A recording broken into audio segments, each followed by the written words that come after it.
Bom dia, queridos amigos, companheiros de estudo, de leitura, de reflexões. Mais um dia que podemos agradecer a Deus pela oportunidade da vida, pela oportunidade da família que temos, pela oportunidade das dificuldades que estamos vivenciando, que estamos passando. E ainda, apesar de tudo, falamos presente, Senhor, presente sempre, buscando sempre mais esclarecimento, entendimento das leis de Deus, da vontade de Deus em nossa vida. Através do Evangelho, através do Cristo, e que a doutrina espírita revive isso tão bem, com explicações tão claras, trazidas pelo companheiro, pelo Espírito Emmanuel, psicografada por Chico Xavier. Então, seja a nossa contribuição de hoje, no dia de hoje, trazer a mensagem de número 27, que tem como título Indicação de Pedro.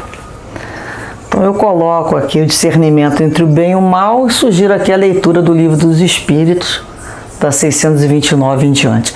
Agora o quadro está bem grande, né? A gente está sempre buscando encontrar soluções. Nem sempre conseguimos atender a todas as necessidades, porque ainda são situações do momento. É o que temos para hoje. Então vamos à leitura? Então Emmanuel nos traz aqui a carta de Pedro, no capítulo 3, versículo 11, onde ele diz: aparta-se do mal e faça o bem, busca a paz e siga. A indicação do grande apóstolo para que tenhamos dias felizes parece extremamente simples, pelo reduzido número de palavras, mas revela um campo imenso de obrigações.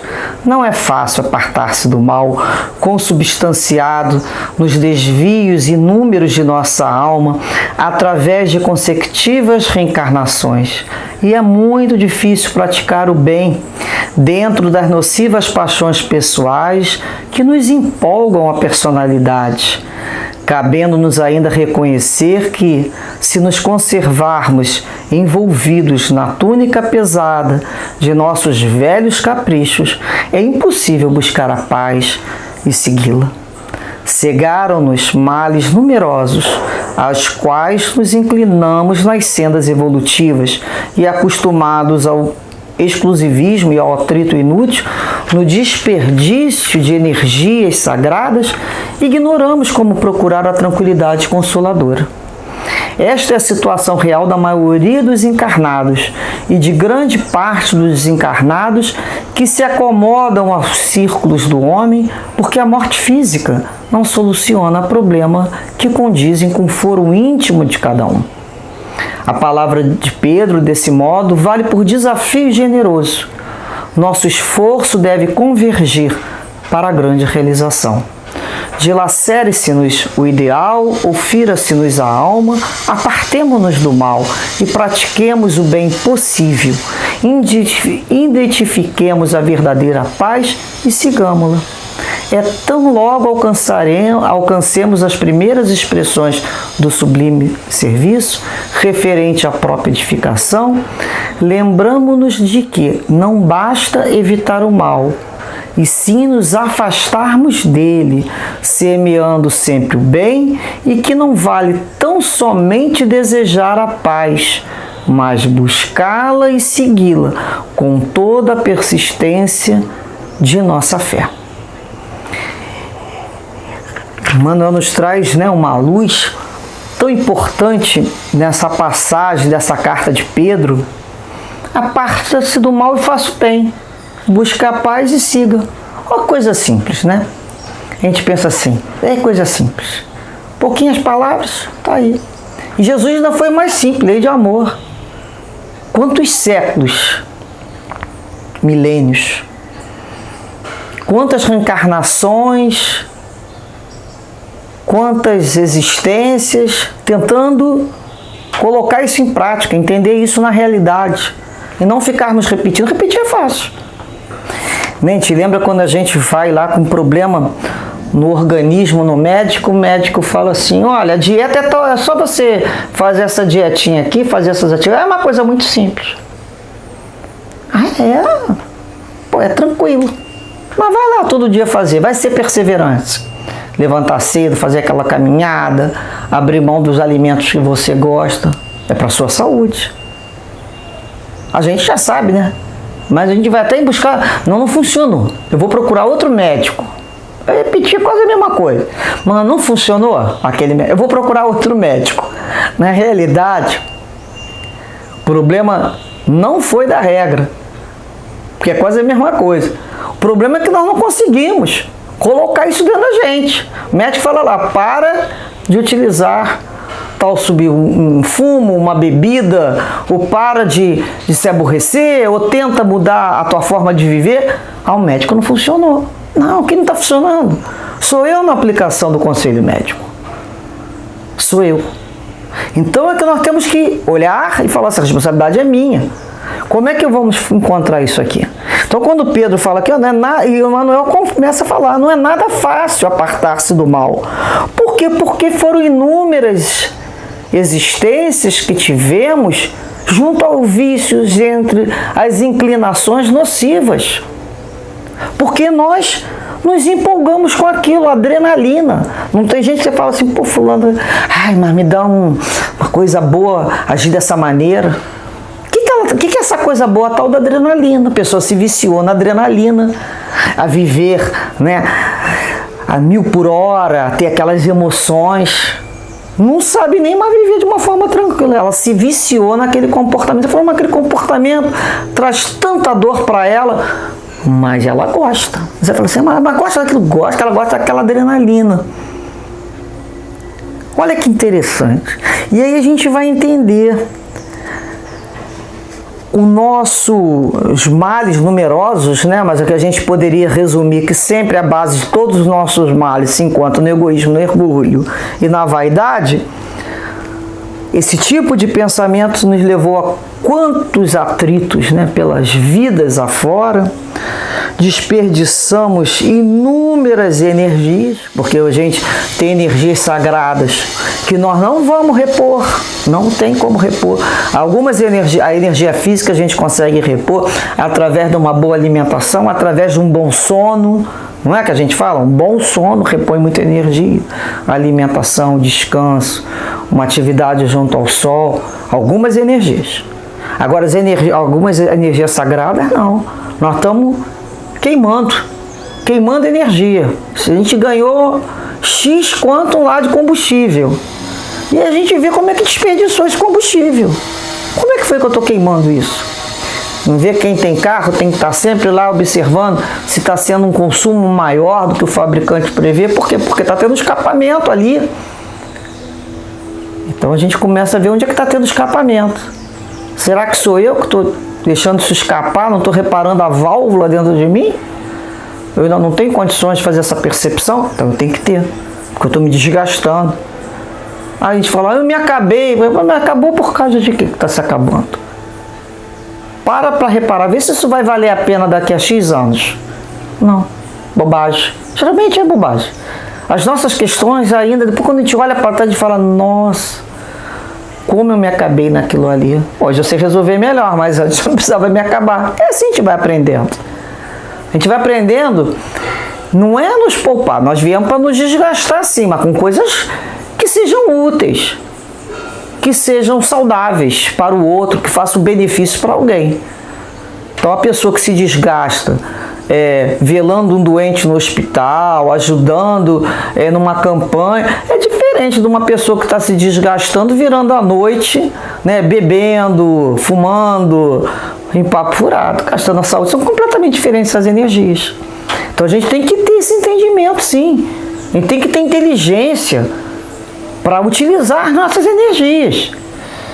Então a gente ignoramos como procurar a tranquilidade consoladora, que é diferente do que as pessoas imaginam, uma tranquilidade da paz do mundo e a paz do Cristo. Como é que as pessoas entendem essa tranquilidade? Eu vou me livrar dos meus problemas aluguei um lugar lá na praia, vou ver o mar batendo devagarinho. Se a pessoa trouxer dentro dela um inferno, aquela ondinha devagarinho vai incomodar ela terrivelmente. Ela vai ter um surto naquilo ali. Por quê? Porque ela vai levar para todo lugar que ela for o seu interior. Não tem como fugir disso. Então algumas pessoas acham que vão ligar o seu, a sua voltagem lá em 220 durante 11 meses no ano, e um mês ela vai buscar as férias e vai para um lugar bem calmo, como se fosse possível. Não vai encontrar. Porque isso é uma busca diária. Não é o fato. Hoje eu passei o ano inteiro agitado. Mas hoje eu vou ouvir uma música clássica para me acalmar. Não tem milagre, gente. Não existe milagre. Existe a conquista. Então nós não somos um botãozinho igual o aparelho liga e desliga. Não é assim que funciona. Nós não somos isso. Então ele nos faz aqui, ó. E algumas pessoas falam assim: deixa pra lá, depois que morrer, resolve isso, né? Fulano morreu. Ele agora é um anjo. Não, não é um anjo, não. Ele é o que ele era mesmo. A diferença não vai ser muito pouca. Nós nos modificamos, quer encarnados, quer desencarnados, nós somos espíritos. Espírito é encarnado, espírito é desencarnado, é espírito. É o nosso íntimo, nosso foro íntimo. Como é que se modifica? A morte não traz modificação. Fulano era uma pessoa complicadíssima, que trazia prejuízo, aí morreu, virou santo, por causa de quê? Que ele morreu? Não muda. O que muda é a nossa vontade em refletir as nossas mudanças, em perseverar na vontade de mudar, entender por que eu estou mudando. Não é mudar porque o outro quer, não, porque eu tenho que mudar. Eu tenho que saber por quê. A natureza detesta o vazio. Então vou mudar, vou tirar esse vício de mim, por causa de quê? Eu tenho que compreender por quê. Porque senão eu vou para o inferno. Não tem inferno também. Tem o que eu sou. Tá bom como eu sou? Para mim não tá. E eu quero o mundo interior, que eu já vi que é possível ter pleno com Cristo. É isso que eu vou buscar, mas eu que tenho que trabalhar isso dentro de mim. Então, quando a gente começa a perceber, o estudo vai me ajudar, sim, a compreender por que eu quero mudar, a tentar raciocinar sobre essa mudança. Depois eu vou parar e vou refletir, e numa prece vou refletir sobre aquele assunto, sobre as minhas dificuldades. Os guias espirituais aproveitam aquele momento para me dar uma intuição, para me socorrer. Agora, se eu passo inúmeras reencarnações e não modifico, quem que vem para me ensinar? A dor. Às vezes a dor, faz com que a gente faça o famoso intensivão, coisa que eu não aprendi em 8 encarnações. Você vem naquela reencarnação com uma problemática, rapidinho você aprende, você fica calado, porque na dor, pelo menos depois que você reclama muito, você começa a ficar calado. Então vem o intensivão. Então a gente começa a entender, ou leva a matéria do ano toda em dia, sabe aqueles alunos? Não, do final do ano eu estudo, aí fica não sei quantas matérias, mais de 3 vai ser reprovado. Mas por que ele acumulou? Porque depois ele resolveu, porque ele ia ficar mais inteligente no final do ano? Então, a gente começa a perceber que tudo precisa ter um equilíbrio. Então não é pelo fato, deixa quando eu ficar velho. Quem disse que eu vou ficar velho? Eu cheguei, todo mundo tem essa sorte. Ao mesmo tempo, a cobrança é maior, porque a gente teve mais tempo. Não é assim? Então a gente vai ver aqui que Emmanuel fala, olha, não basta evitar o mal, e sim nos afastarmos dele. Olha como é que isso é importante, se afastar do mal, semeando o bem, porque a ausência do bem já é mal. Quem puder, pesquisa, aqui no Livro dos Espíritos, o meu livro, meu companheiro de décadas, aqui no capítulo que fala da lei divina ou natural, a partir da questão 629, fala o bem e o mal. E Kardec faz uma pergunta, a espiritualidade responde, fala assim, que definição se pode dar da moral? Primeiro ele fala da moral. A moral é a regra de bem proceder, isso é, distinguir Foi isso que nós colocamos. O bem do mal. Então, você tem que aprender a distinguir. Funda-se na observância da lei de Deus. Observar a lei de Deus. O homem procede bem quando tudo faz pelo bem de todos, porque então cumpre a lei de Deus. Então, você tem que ter o discernimento do que é bem e do que é o mal. E aí Kardec pergunta, como é que se pode distinguir o bem do mal? A espiritualidade responde, o bem é tudo que é conforme a lei de Deus, o mal tudo que lhe é contrário. Assim, fazer o bem é proceder de acordo com a lei de Deus, e fazer o mal é infringi-la. Mas a gente conhece a lei de Deus? A gente parou para estudar a lei de Deus? Como é que eu vou saber se eu estou infringindo ou não infringindo? Então a gente começa a entender. Depois ele pergunta, olha, tem meios o homem de distinguir por si mesmo o que é bem do que é mal? Você tem condições de você distinguir? Ele fala assim, sim, quando crê em Deus e o quer saber. Deus lhe deu a inteligência para distinguir um do outro. Olha que interessante. Então, depois ele pergunta sobre o bem e o mal, crer que praticando o bem quando em realidade pratica o mal. É possível o homem ter esse erro? Aí ele vem aqui, a espiritualidade, responder. Jesus disse, vede o que quereis, que vos fizessem ou não vos fizessem. Tudo se resume nisso, não vos enganareis. Então você gostaria que fizessem aquilo com você? Você ficaria feliz que fizesse com teu filho, com a tua filha? Aquilo está de acordo com a lei de Deus? A gente começa as perguntas simples, né? Será que esse meu comportamento, que o Evangelho é minha bússola, eu estou caminhando na direção da lei de Deus ou estaremos completamente diferentes? Então, o Evangelho nos explica completamente onde está o bem e o mal. Jesus nos explica. Então, a razão por que nós temos o leme da vontade. Meu leme, né, da minha embarcação, eu que vou conduzindo. Aí eu ainda gosto daquilo ali, mas não, tem que me afastar daqui, porque o porto seguro é lá. No início, o barquinho já tem até, que a gente fala, né? Já tem até o vício de virar. Já tá ainda, quando a gente fala assim, meu sapato já está andando sozinho, já sabe até local para ir para o trabalho. Não, mas a gente vai mudar esse vício. Não vou para lá mais não. Eu já andei muito lá sim. Mas agora, meu porto, a bússola está dizendo que o porto seguro é ali com Cristo. Então eu vou caminhar na questão e em direção a Jesus, ao Cristo. Então a gente vai sintonizando com as faixas mais altas e lembrando, né, como é importante a leitura do Livro dos Espíritos, como é importante essa compreensão quando Kardec pergunta onde está escrita a lei de Deus? Na consciência. O homem traz, né, na sua consciência a lei. E muitas vezes ele quis abandonar essa consciência, relaxar essa consciência, por isso que ele nos enviou Jesus, para relembrar a lei de Deus. Que possamos então, companheiros, lembrarmos de buscar e desejar a paz, mas segui-la com toda a perseverança da nossa fé. Nos apartemos de uma vez por todas de todo o mal que nos traz como consequência tantos sofrimentos. Hoje colhemos as sementes que plantamos lá atrás. Ainda são tão amargas, não é mesmo? Não é Deus que colocou isso na nossa vida, não. Fui eu que plantei algumas nessa vida e em vidas anteriores. Mas não gosto mais disso, não.